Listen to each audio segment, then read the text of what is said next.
Well, he was starting his business this year and for, I guess, last 2017. And I said, you know what, if you're going to do bookkeeping, you need to sign up with Pure Bookkeeping. And he's like, are you sure? Are you sure? I said, yes, you need to do this. I said, if I had started using Pure Bookkeeping 12 years ago, I would have been significantly further ahead.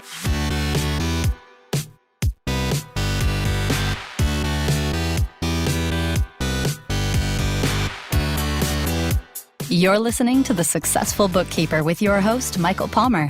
Listen each week as inspiring guests share their secrets of success to help you increase your confidence, work smarter, and build a business you love. This episode of The Successful Bookkeeper is brought to you by PureBookkeeping.com, the proven system to grow your bookkeeping business.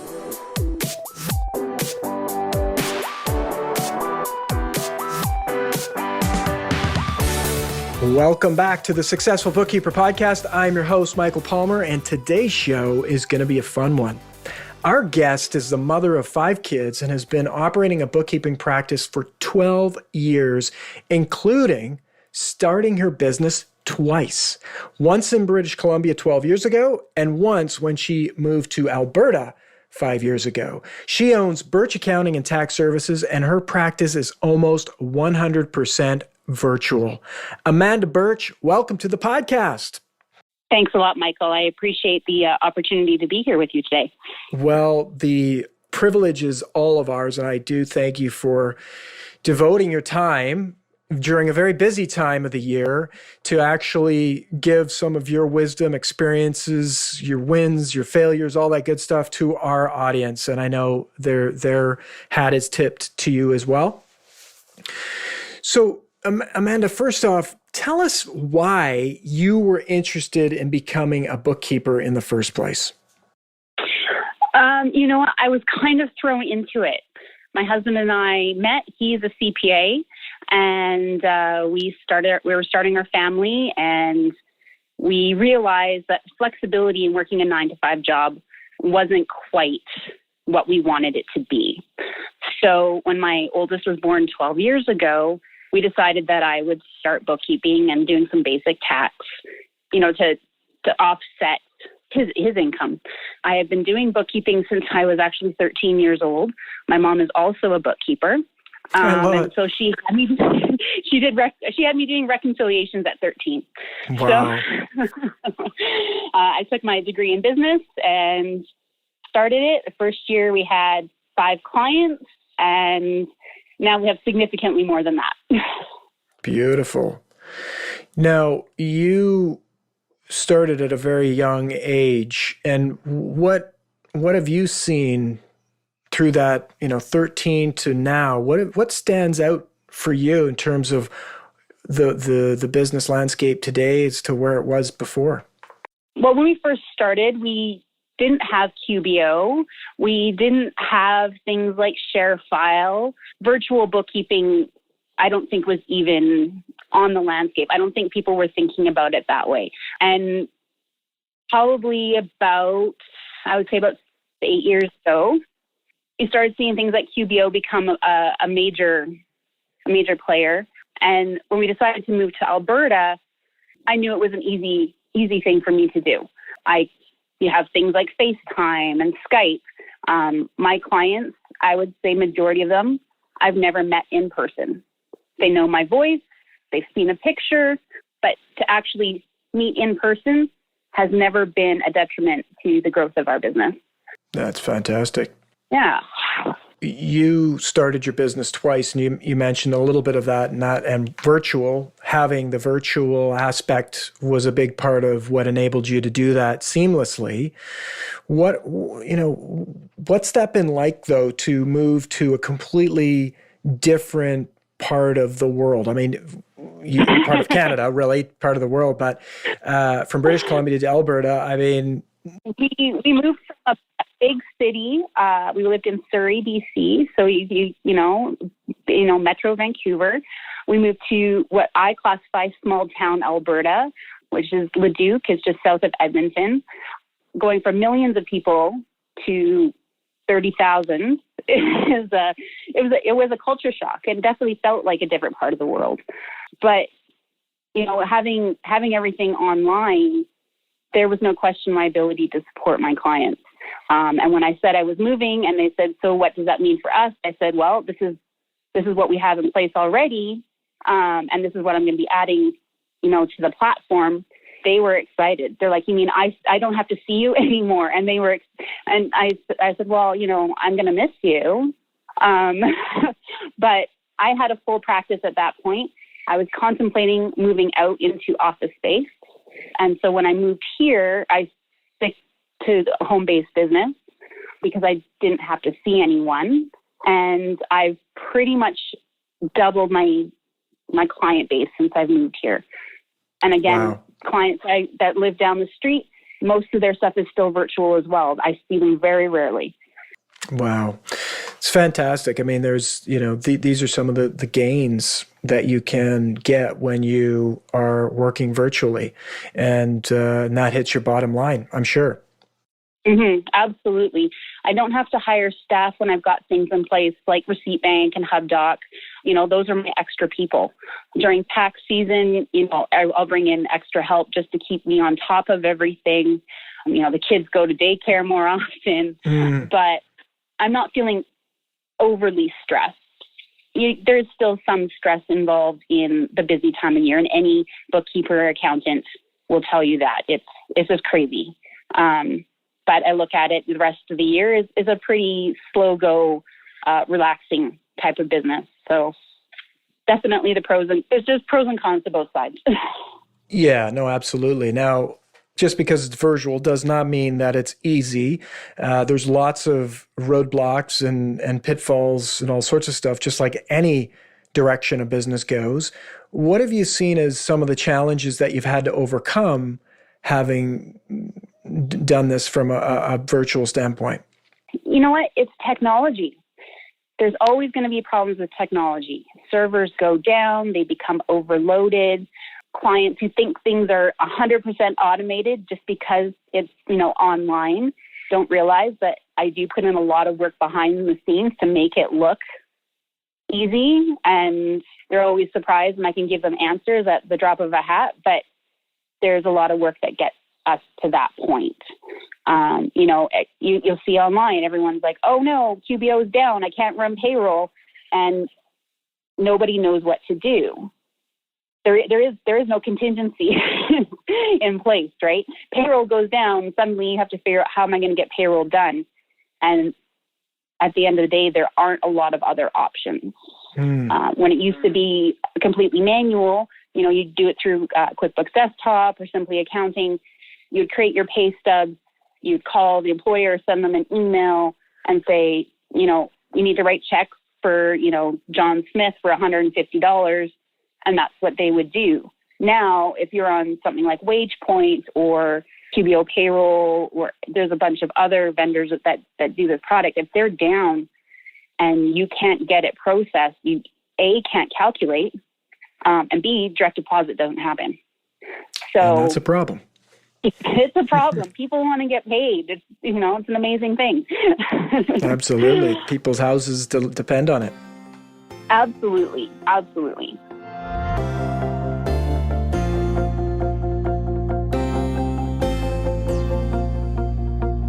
So a big part of it is, there's lots of benefits, but you're really putting, in some cases, your eggs all in one basket when you're working in the cloud. The cloud goes down, and it can happen quite easily because it's one pipe.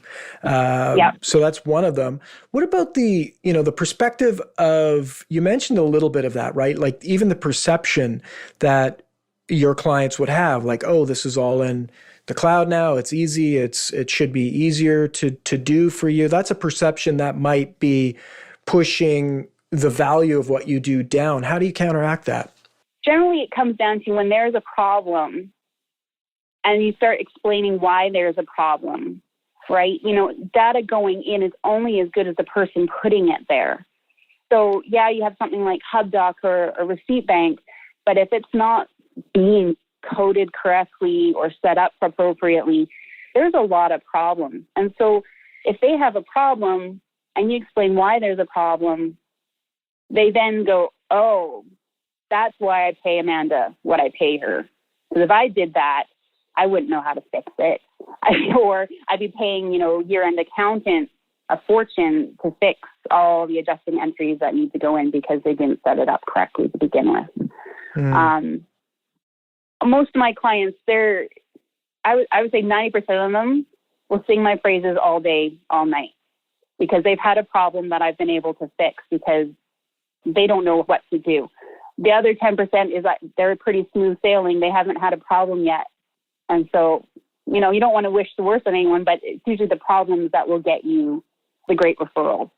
Right. You save somebody from this awful experience. It's like they want to tell the world about it. Yeah. Beautiful. Now, the other part of virtual is you're not seeing these people, in real time, like sitting there, across the table from somebody. And that is a different type of relationship. And one of the key components of business is the relationships that you have. How have you been able to maintain good, solid relationships with people being virtual? It's keeping in communication, keeping them in the loop, sending emails, making contact even on Facebook, sending them a funny saying that will apply to their business or their current life circumstances. Trying to call them as much as possible. My hours are all over the place depending on the day. The kids have school events. I don't work during the day. I'll be working, between 8 p.m. and midnight. And so my clients will get emails at all times of the day. But they appreciate the personal touch and the caring. So making sure I know what's happening with their kids and their families. If, something's going on in their life, offering to help them with other parts of their business. Unless they require someone to sit at their front desk meeting customers, I can pretty much do anything for any of them. So whatever they need, I try to offer it. And that offering goes a long way. So you, by the sounds of it, you make a point of understanding what's going on in their life and get to know them on a personal level and then nurture that regardless of the fact that it's virtual. Absolutely. Most of my clients have kids or they'll have parents that they're looking after. Knowing those little things, and they're not little, but knowing the things that don't show up in their bank statements, the things that don't show up on their credit card bills, knowing that they're having an issue with a client not getting payment and coaching them through, the words to say or the things to write. Really, it allows them to, I think they realize I know where they're coming from, and, virtual hugs are great. Yes, absolutely. And that's in many cases what they're going to, connect with you on an emotional level and really love working with you on a level that you actually care. And when you care and you demonstrate that through real actions, people, it shifts the relationship to, you're so far away from being a vendor that the retention level of clients just goes through the roof because they never want to see you go. And so, this is what, I think for everybody that's listening is to think, I almost just thinking simple as it could be is to just book a session with clients, maybe not during the busy time or their busy time, but book a session with clients and say, look, this is just a discovery call to see what's not working and what's working, what's not working in your business, and just say, hey, if there's what's going on in your business, in your life that maybe through the work that we do, we can help improve so that your life can be a lot better. And it's like, yeah, what's going on? And so if you have a strong enough relationship with people might actually say, look, I'm really stressed out about this, and this. And now you might not be able to help with any of it, but you can be a person that gets them, understands where they're at, have empathy for them, and just that alone changes the relationship and improves the relationship. Exactly. That's exactly it. I love that. So now you did mention this, and I do want to touch upon it a little bit here, is you have you have 5 kids to look after, right? Thank goodness you have a virtual business. How the heck do you balance parenthood with your business? Now, I'm thinking, there might be some glass of wine here and there involved. You know what? There's coffee in the morning, there's energy drinks during the day, and then definitely wine at night when the kids have gone to sleep. We have a family calendar that we sync across all devices. My oldest now just received a cell phone. He has the calendar on his phone. Everyone knows where everyone is at any time of the day. My husband started a new job last week. It requires a lot of travel. His travel goes into the calendar. Anyone with either one kid or like myself, 5, or I've got clients with even more, I always say, have a family calendar that everyone can access at all times of the day and keep it up to date. You'll find me at the ice rink meeting with clients during hockey games. They get a kick out of that.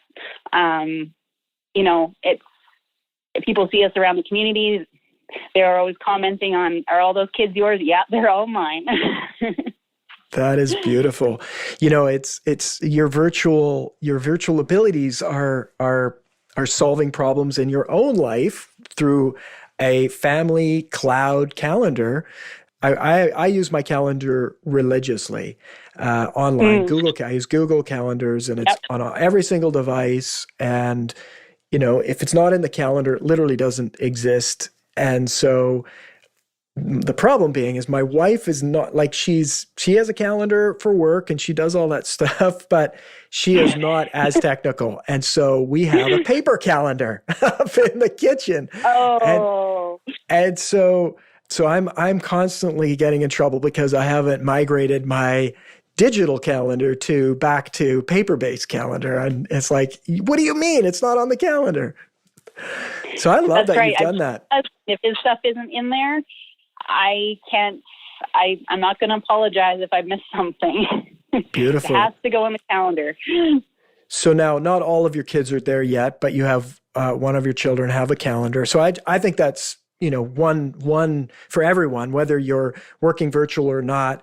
We all have likely other people in our lives that need us to be certain places at certain times and this and that. And a synchronizing calendar is a great way to take off the stress and make it easier to just all get the things we need to do get done. So I think from a hack, if you will, for making life work and family and life, a shared calendar is dynamite.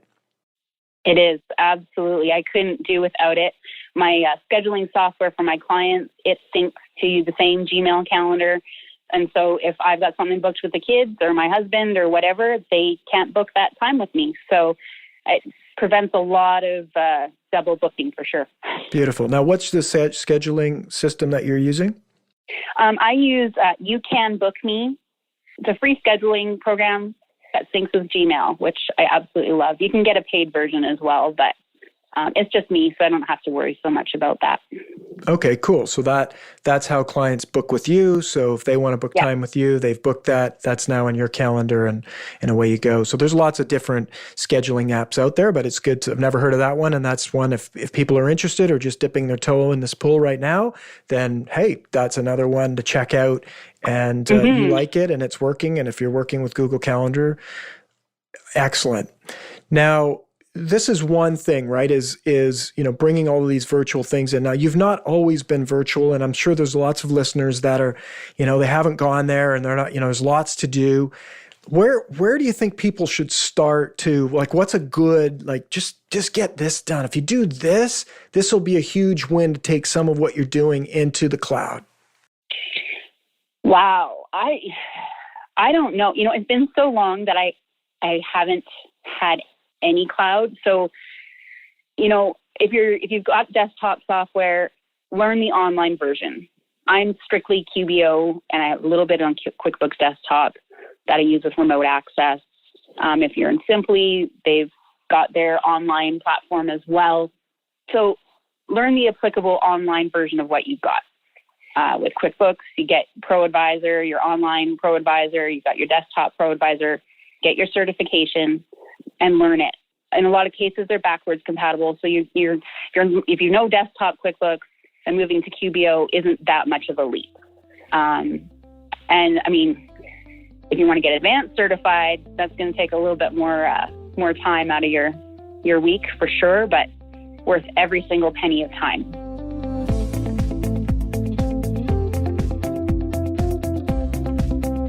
So really, first step is if you're not on a cloud accounting program, just start learning one. And if you're it's a natural progression from QuickBooks, go to QBO. If you've gone nowhere, there's other options, but get learning something right now. And that probably goes with some of the other apps too, right? There's that you mentioned HubDoc and Receipt Bank, and what's a low level, easy, this is you can do this, you got this step for one of the apps. Where would be a good starting point? I would start with HubDoc, because that one has saved me hours of time. One client that would normally take me, say, 10 hours of data entry, I'm now down to 2. It pulls all the bank statements, credit card statements. It allows them to email their receipts in, take pictures with their phones. If you don't want to be dealing with courier packages on a daily basis, that's the one that I say would start with. The next in line would be Receipt Bank, and it's a similar type of platform. They now allow retrieval as well. I'm not sure what their full scope is there, but they both offer training programs, certifications. You can get your little Pro Advisor badge for almost any single app that you can think of right now. Learn how to integrate it with your platform of choice. And then once you start looking at those ones, you'll find tons more. So find what works best for your business, your practice, and start playing with them. They're a lot of fun. Beautiful. Yeah. And I can say that HubDoc, just from we use it a ton and absolutely love it. Saves me so much time, and just highly recommend it. It's a really great app. And that's a good one to start with. I mean, regardless if you're in a cloud accounting package, you can benefit, your clients can benefit from this. And it's a bit of a behavior change. Like, not everybody's going to be right there, but if you can show the benefit to everybody, like like your benefit as the bookkeeper is, hooray. Nobody cares that you're saving time. In fact, they want to get, they're going to want to pay less. But the real one is, forget about that. Let's show them how much time they're going to save. And, having to even interact with you, that's money in their bank. I mean, if you're saving 2 hours, I mean, how much time are they actually saving just in their interactions with you? Yeah, absolutely. And they're not getting those annoying emails. I need your bank statement. I need your bank statement. I need, April, May, and June. Yeah, you sent me May and June. I still need April. Yeah. It's the same thing over and over again. How much, that, I'm really curious, actually. I love this train of thought. How many, this particular client, there's emails, there's just, it's like they get an email, they got to action that email, they got to do something about it. Mm-hmm. Often they might not even, and then they got to come back to it. So there's more time. Like, what would you estimate on a monthly basis that person is saving just from the interaction with you and having to get documents and these sorts of things? I guess it would depend on how many bank accounts they have and what have you. I would say at least an hour, probably more like 2 to 5 hours. 2 to 5 hours a month. I would easily say that. Yeah. Absolutely. I think it's a conservative estimate. And yeah. And so, like, let's think about that for a second. What a message to clients that are not using it. It's like an email. How would you like to get 2 to 5 hours back of your time this month? They would be like, where do I sign up? Where do I sign up? And it's a great way, like, even for networking. I mean, hey, what do you do? Well, at a very basic level, I on average give 2 to 5 hours back to the people I work with in their businesses. 2 to 5 hours. I mean, that's a lot of time to a busy, overworked small business owner. That's like, well, how do you do? What a great conversation starter. It is. I give people their time back. I give people their time back. Oh, and I help you make more money, save more, all those things. But I think that's... doing compliance. Yeah. all of those. what a great way to, it's a conversation starter. And then that conversation says, hey, I'm interested. It's like, well, why don't I come over and I'll tell you what, I'll come over and I'll do this is right out of the pure bookkeeping kind of philosophy, but I'll come over and do a health check on your business, and I'll show you how you can use this tool. Yeah. What a great lead in to actually getting in front of a client. Now, obviously you're not going to come over, you're going to have a web meeting, and or for the technology savvies like yourself, Amanda, it'd be literally like, look, I'll send you over a little video of how I'm saving our clients 2 to 5 hours a month. What's your email address? Like, it's value. It's having great conversations and valuable conversations that are valuable to them. I just love that. I love kind of went on a little bit of a tangent there, but I really love that. That's awesome. I love that too, Michael. I'm going to use that the next time I go to a meet and greet for sure. Yeah, it takes it totally away from what everybody's, it's like, it's a way to just easily be valuable to people and have a conversation that they're going to be like, I want to call that person back. when are you coming over? When are we having this meeting? I want my 2 to 5 hours back. So that's really cool. Now, I mentioned pure bookkeeping. You are a pure bookkeeping licensee. Tell us a little bit about how that has helped you become more efficient and able to grow your business. I use it, the systems. It comes down to the systems. I used to have things written all over the place. I'd have spreadsheets. I'd have Post-it notes. I used to, have a handful of clients. I could tell you everything and anything about them any time of the day. And as I'm growing and adding more clients on, to remember who's doing what when, my brain is so full, So now I've got my checklist, I've got my manuals, I can bring on temporary help or full-time help. Everyone's going to know exactly what's going on with any given file. They know how to read, the status reports and what have you. I don't have to do that part. Pure bookkeeping, I give them the login, say, go learn the system, print out your certificate when you're done, and then I'll give you some work to do. It's great. Beautiful. It's always so exciting to hear people building system-driven businesses. And a system-driven business is one that you're not relying on people, but you're putting more reliance on the systems and documented processes that enable you to get more and more scale and just make life better and get your time back. I mean, we're talking about your prospects' time back, but get your own time back and your own sanity back so that you can, spend more time with your family and be able to do a better job with the clients that you do have. Well, thanks for sharing that. Certainly appreciate getting your take on how it's helping you. And I've been meaning to reach out and just thank you. I'm not sure exactly how it happened, but I believe that you referred Andrew actually to Pure Bookkeeping. I did. Yeah. Thank you so much for that. So he was starting his business this year and for, last 2017. And I said, you know what, if you're going to do bookkeeping, you need to sign up with Pure Bookkeeping. And he's like, are you sure? Are you sure? I said, yes, you need to do this. I said, if I had started using Pure Bookkeeping 12 years ago, I would have been significantly further ahead. So. Yeah, it's one of those things. It's definitely daunting, but you know what? Thank you for pushing him and having him. And I know he's leading now. I think you're in his mastermind too, right? So it's kind of like, it's not his, but I mean, he's the ambassador of it or leader of it. But it's just so cool to see it going kind of happening like that. But I really do appreciate it. It helps us grow our community and so we just want to figure out how to do more of it, get more members so we can just keep on making it even better. Yeah, I'm looking forward to what the years have coming ahead and growth and changes. It'll be awesome. Yeah, we're having some fun and lots of new things to come. So it's good.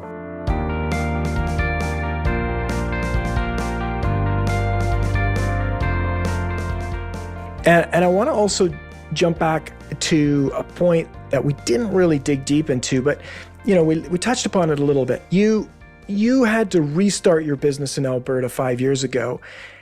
And that, getting clients can be difficult for some people. How have you been able to get the amount of clients that you're constantly full up in your practice? Well, doing it the second time was definitely easier. I knew what not to do, what didn't work previously, so I didn't have to waste money on that. Tried a couple of new things, but went back to the same old, which is referrals. So, meeting people at church, meeting people at hockey. The Birch family is well known in the city of Leduc now. It's the family with all those boys. And we've got 4 boys and now we have 1 girl. And so people recognize us based on who we are. And so I sent out postcards to certain target areas. I love Canada Post's online mailing system. It allows you to target the area that you want, and got tons of calls from that. And then from that, it goes back to the referrals. They were excited about the work that I did, either doing taxes or doing bookkeeping. And word of mouth is number one. You can't beat it. So if you give good service to the first couple of people, they pass on your name. The other people just sign up without any hesitation. Beautiful. Now tell me about the Canada Post scenario. Walk me through how did that go? So Canada Post has a business site, and basically you create your profile, you log in, and it has a map. And so you drill down to the area that you want, click on the postal codes that you want. You can say, okay, I want them on this strip. I don't want agriculture. I want business only, or I want only people that live in apartments, or only people that live in single family homes. You can target down to a couple people on this route and 100 people on that route. It's pretty slick. Wow. And then if you have mail out, you bundle it based on what they tell you to bundle it, and you drop it off at the post office, and away it goes. Wow. So what was because the targeting is definitely really powerful. I mean, that if we're talking marketing, we have to have the right audience. I mean, that's definitely, but we have to have the right message and the right offer. What was your message that you were sending out?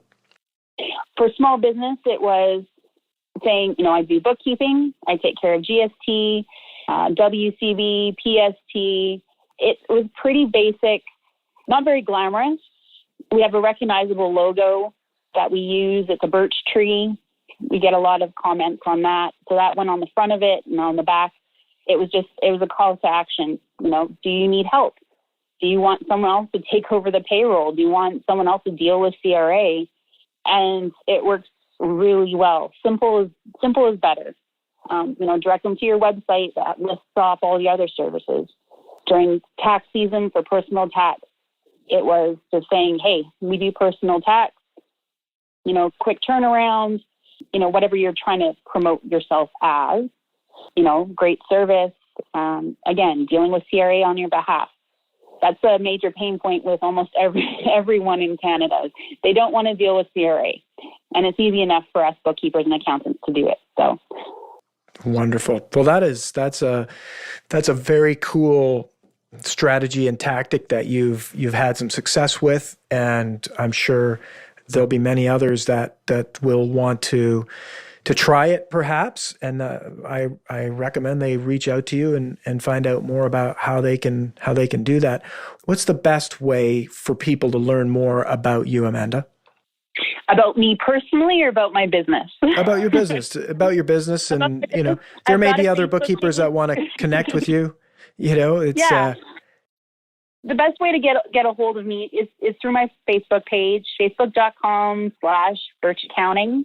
We post some fun stuff on there. If you want to directly contact me, email is great, amanda@birchaccounting.ca. Please don't call me right now. It is tax season, but any other time of year is fine. I don't mind phone calls as well. Absolutely. And I mean, it's a great to mention the Successful Bookkeeper community on Facebook. You're on there, and certainly if other listeners, if you're listening right now and you're not a part of the Successful Bookkeeper community on Facebook, I mean, there are a lot of other wonderful bookkeepers just like Amanda that are so generous and so experienced and, been there, done that can help and be both inspirational but supportive of where you're trying to get to in your business. And I know if you go onto the Successful Bookkeeper, you can just literally connect with Amanda right there and ask a question or get some direction from her over there. And it's be really easy for everybody. And there's a whole bunch of other awesome benefits to do that as well. Well, Amanda, I just got to say, I think we could probably keep on talking for a lot more time. And I know this is, like most times, a real busy time for you, but I'd love to have you back. And I just want to thank you on behalf of all the listeners for giving up this time to share what's working in your business, some of the things that you've been through, and encouraging people to do new things, take on new things in their business. It was a great experience, and I would love to come back, Michael. Thank you so much. Beautiful. We'll look forward to it. And until then, Amanda, thank you. Thank you. Well, that wraps another episode of the Successful Bookkeeper podcast, and what a wonderful episode it was. To learn more about today's guest and to get access to all sorts of valuable free business building resources, you can go to thesuccessfulbookkeeper.com. Until next time, goodbye.